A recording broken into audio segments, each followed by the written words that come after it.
Please have a good interaction, and I'm going to take a nap. I'll see you later.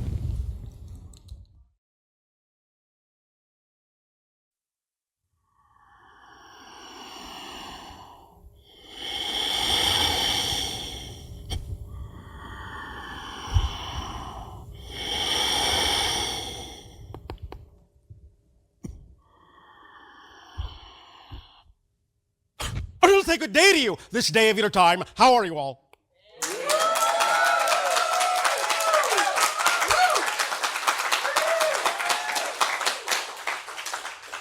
All right, thank you for your response. Nice to know there's always someone on the other end of this transmission. First and foremost, as always, we will extend to you our deep appreciation for the co-creation of this interaction. For each and every time you allow us to interact with your civilization in this way, through these communications, it affords us an opportunity to learn through each and every one of you individually and all of you together collectively that many more perspectives that exist within creation. So we thank you for expanding our understanding of all the ways that creation can present itself within existence. We would now like to begin with the topic of this transmission, as has been discussed, that we will call Message for Japan.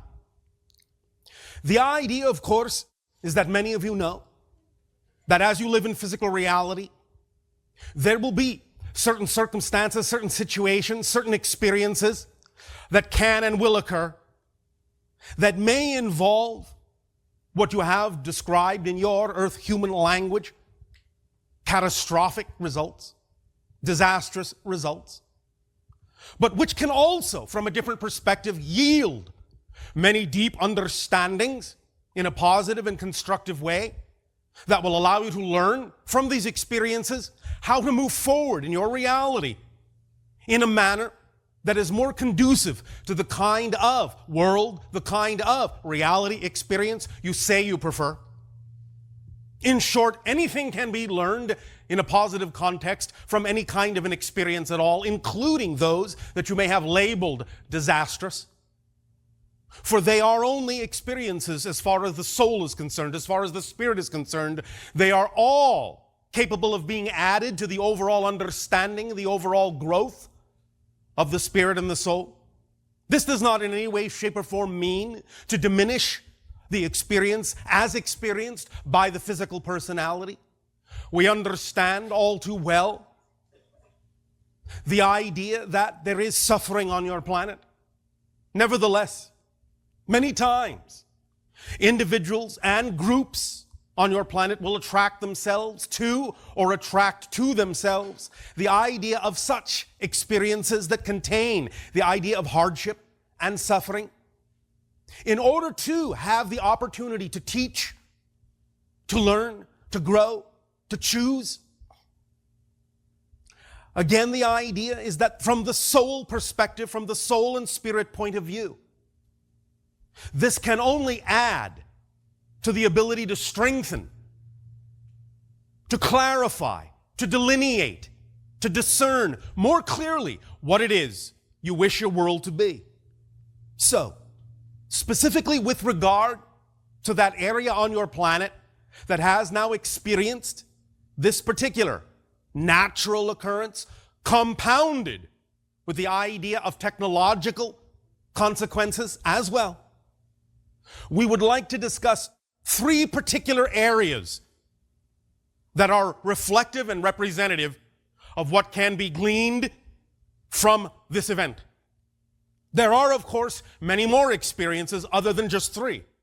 Many more ideas other than just three. But this can start you off in understanding how it is we view these kinds of experiences, and you can decide, if you so desire, if you so choose, to incorporate this kind of perspective, this kind of understanding in your own point of view with respect to these kinds of events as they may happen to others on your planet or even to yourself, as you may or may not find yourself in similar circumstances in your upcoming months and years.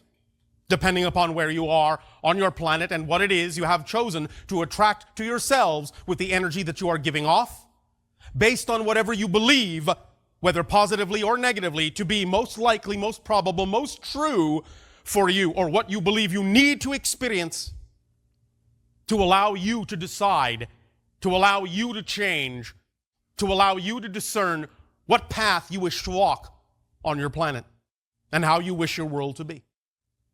The first way, the first context in which this event can be viewed is that as a culture, what you call the Japanese nation has for quite some time on your planet, historically speaking, as you count these things, as you count these years, been relatively isolated unto itself, relatively self-contained as a culture, and even in what you would call recent years, has maintained a perspective to some degree of keeping to themselves, of creating certain kinds of sociological, political barriers, lines, borders, with respect to how they interact with the rest of the globe. We are not in any way, shape, or form saying this is a negative thing. It is just part and parcel of the experience they have chosen as a culture to remain, in a sense, highly focused within their culture, highly unitized, unified within their culture, in a kind of group mind focus with relatively little focus on the idea of individuality, although this has been changing in recent years. Nevertheless, the idea of having now allowed themselves to choose to have this kind of an experience, which they have known for some time could happen, has begun to break down these sociological structures, these borders, these barriers, by allowing them to experience a need to rely on the globe for support, and be capable thus then of seeing the outpouring of support that they have received, that other people around your planet are willing to share with them, willing to give to them freely, with love. This will have the effect of beginning to allow many of them that have been of a mentality of isolationism and withdrawal to begin to see that you are all connected to everyone else, that you are one family, regardless of your differences, and in fact, sometimes even because of them. For any relationship is not really measured so much by the similarities that make you compatible, but whether or not you can allow your differences to be compatible as well.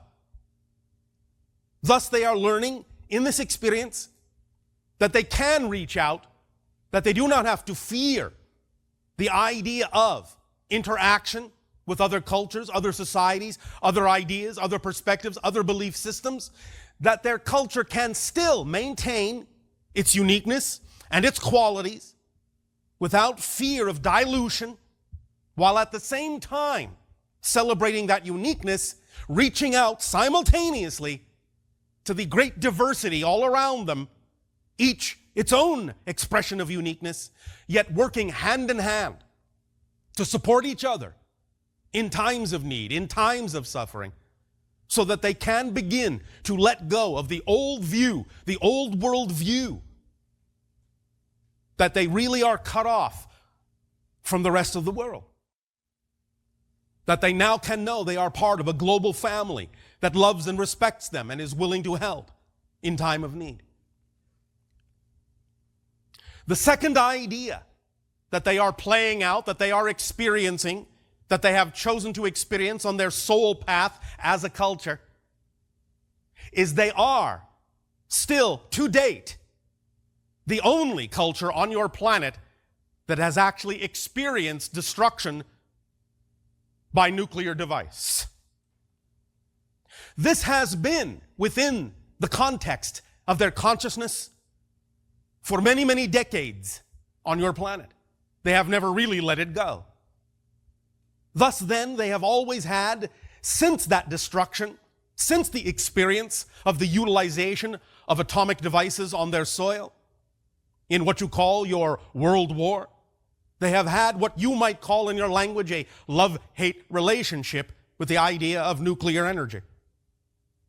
So in moving forward to decide to utilize nuclear energy as their source of power in certain places in their nation, always as a companion walking that path has been the fear of that energy. Thus then they have now given themselves an opportunity to see that fear played out, to see what the idea of holding on to such fears can do, how it can come into play with the idea of working with the things that happen in nature to compound, magnify, and amplify the fears, and to cause the idea of outer reflective harm and destruction as representative and reflective of the inner fear, the inner belief that they have not really come to terms with yet within themselves.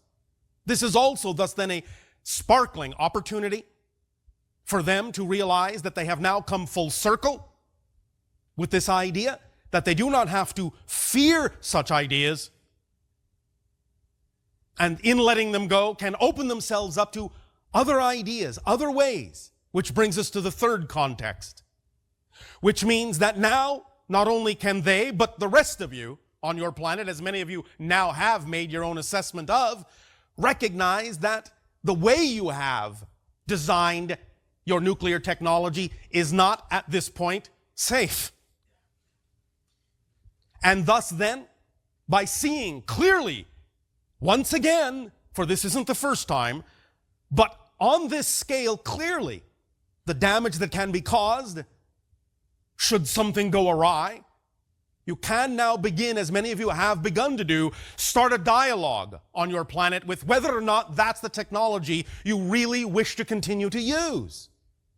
Because it has shown you very clearly what can happen and how it can amplify and magnify the disastrous aspects of these natural occurrences.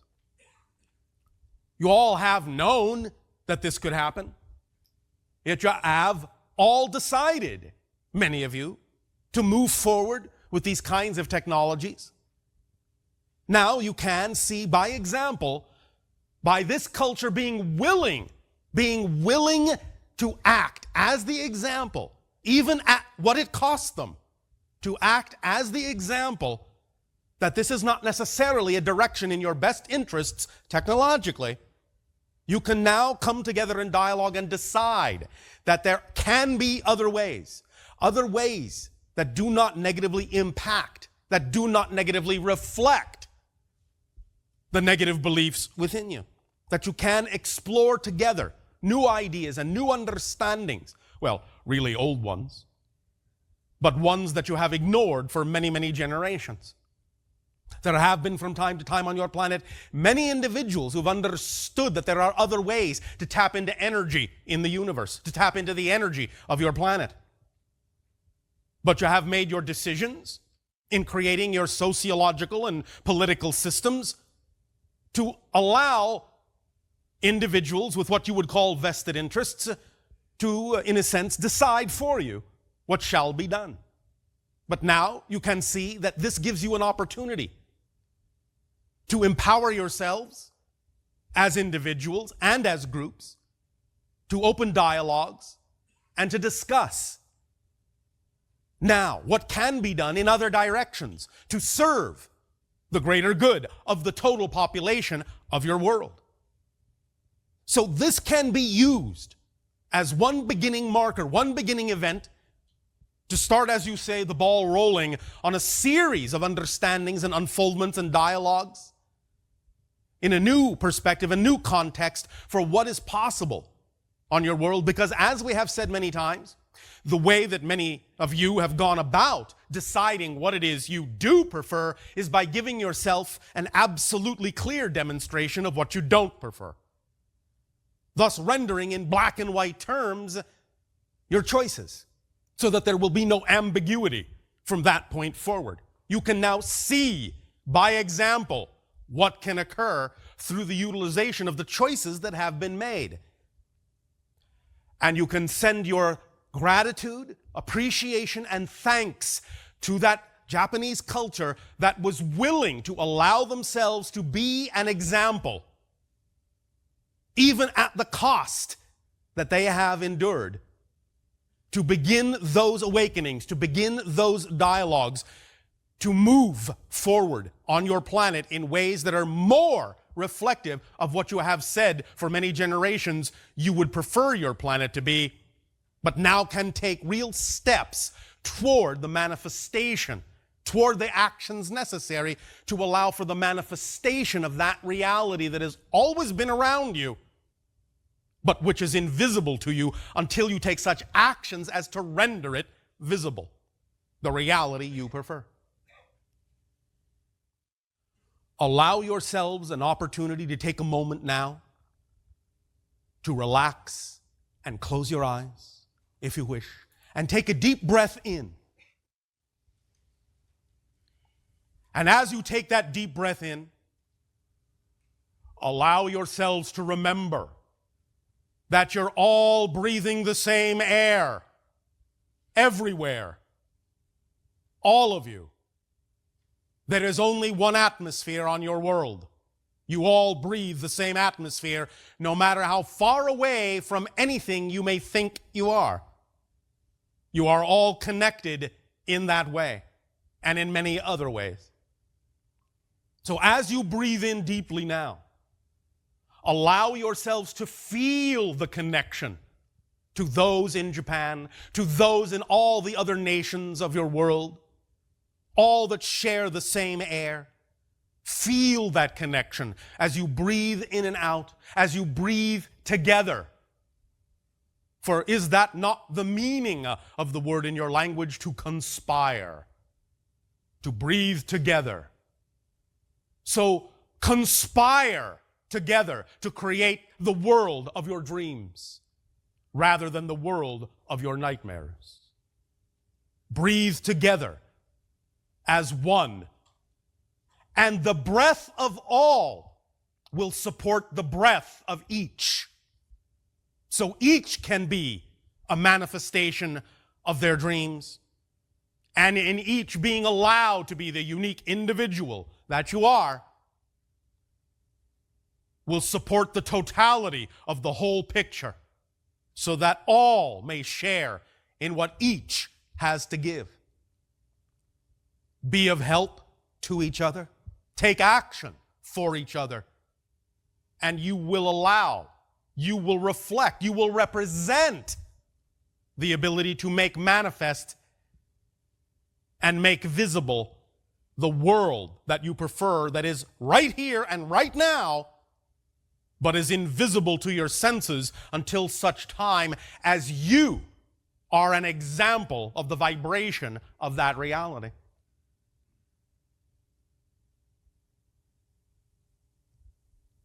Wakarimasu ka? Do you understand? We will perhaps discuss more aspects of this in time as things unfold. For there are chains of consequences that are not over yet. Many more things will unfold that have, in that sense, been triggered by this event around your planet, here and there. But we simply urge you and suggest to you that when you see these things or experience these kinds of events, that you do not at first, though you may recognize the suffering, though you may recognize the idea of things breaking down, breaking apart, that you do not at first assume to put negative meaning into these things. For this is simply the way you have decided to wake yourselves up, to shake yourselves awake. It does not have to be that way. But in that you have, for many generations, resisted the idea of your natural selves.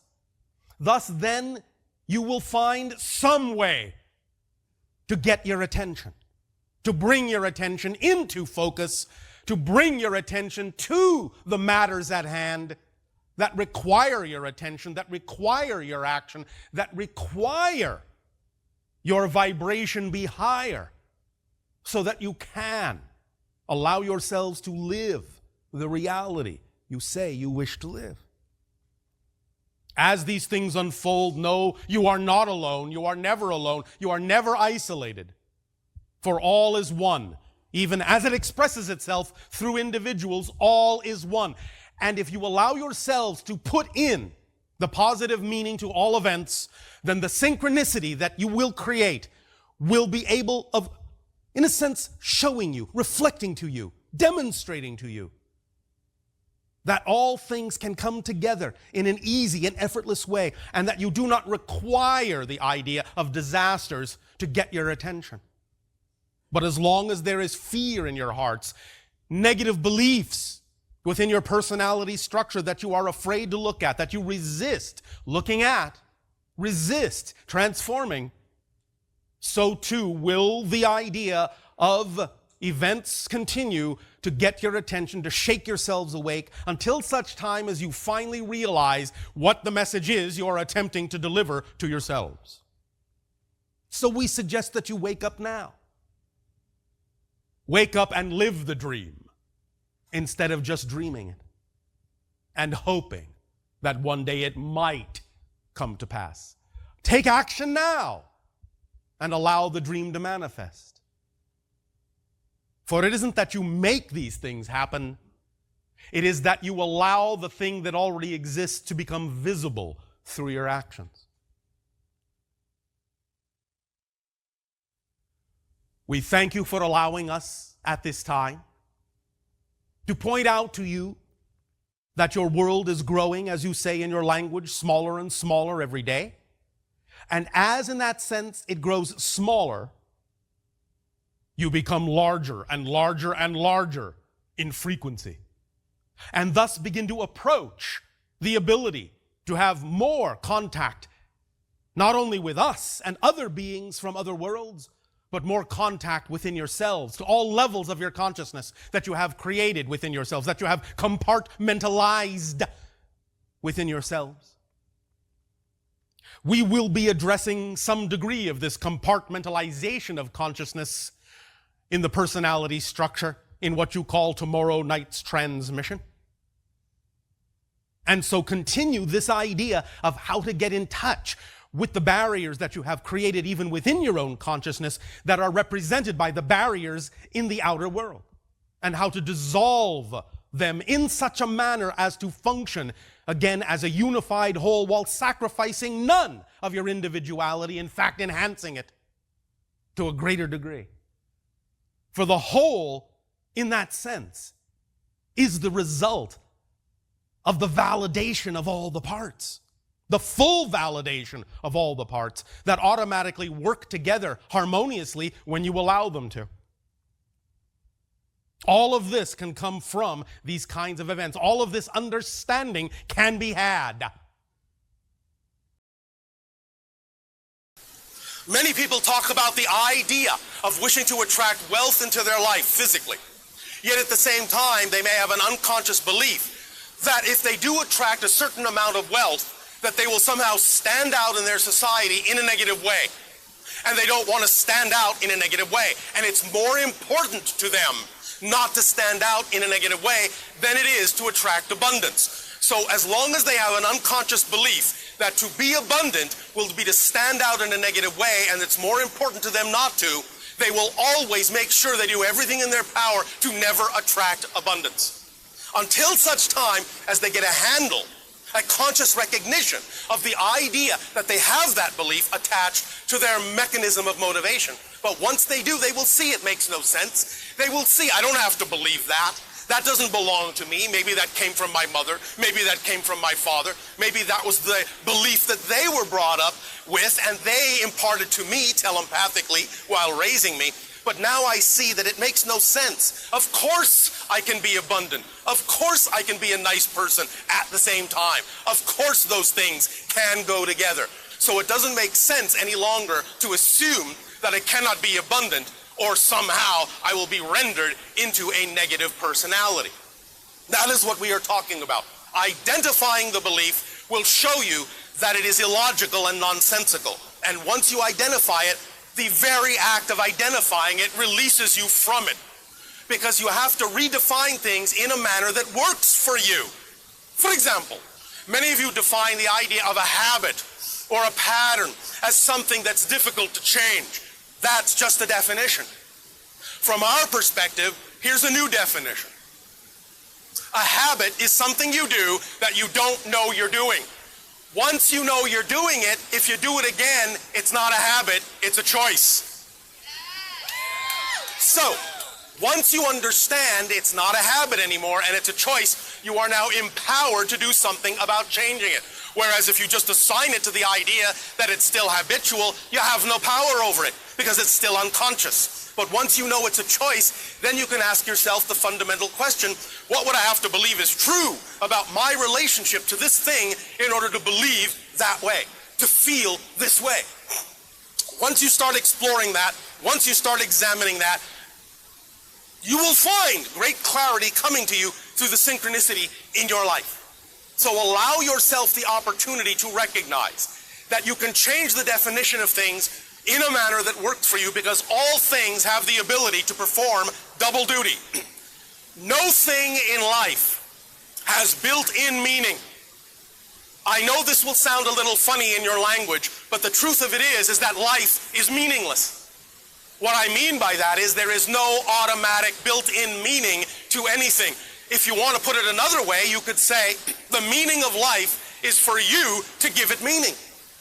But the meaning you give it ultimately determines what effect you get out of it. The effect you get out of it is totally based on how you define your reality. This is simply what you have already recognized as the law of attraction. What you put out is what you get back. It's as simple as that. It's all about how you define your world, your reality, and your relationship to it. That's all it's based on. It's that simple. Yes, it is that simple. You don't have to believe it's that simple. That's up to you. That's your choice.